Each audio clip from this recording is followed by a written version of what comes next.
மனசு கஷ்டமாகுது ஓட்டுநர் சொந்தங்களே. இது உங்ககிட்ட நான் ஷேர் பண்ணணும்னு நினைக்கிறேன். ஏன்னா இந்த கருப்பை வந்து எனக்கு கரெக்டாக 3 வருஷம் ஆகுது. ஸோ அதாவது 36 மாதம் என் கையில் இருந்துச்சு இந்த வண்டி. ஸோ டெய்லி இது கூட நான் பயணித்தேன். இன்றைக்கி வண்டி மாறுது. ஸோ இங்கெல்லாம் ஐடி கம்பெனியில் வந்து 3 வருஷம் தான் வேலை, அதுக்கப்புறம் வண்டி எடுத்துருவாங்க. ஸோ வேறு வண்டி, புது வண்டி வருது. ஸோ ஆனால் கூட இது எனக்கு கொடுக்கறதுக்கு விருப்பம் இல்லை. இது நானாக வச்சுக்க முடியாது, ஏன்னா ஓன் வண்டி கிடையாது. ஸோ நான் டிரைவர், அவ்வளோதான்.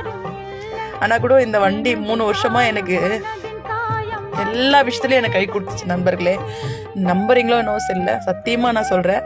இந்த வண்டி வந்த அப்புறம் தான் நான் எல்லாமே சாதனை பண்ண ஆரம்பித்தேன். ஸோ அந்த வண்டி எனக்கு ரொம்ப பிடிக்கும். 1475 ஒரு கெத்தாக இருந்தது. ஸோ இன்னைக்கு என்னை விட்டு போகிறான். ஏன் இவ்வளோ அட்டாச் ஆகிருக்குன்னா, ஒரு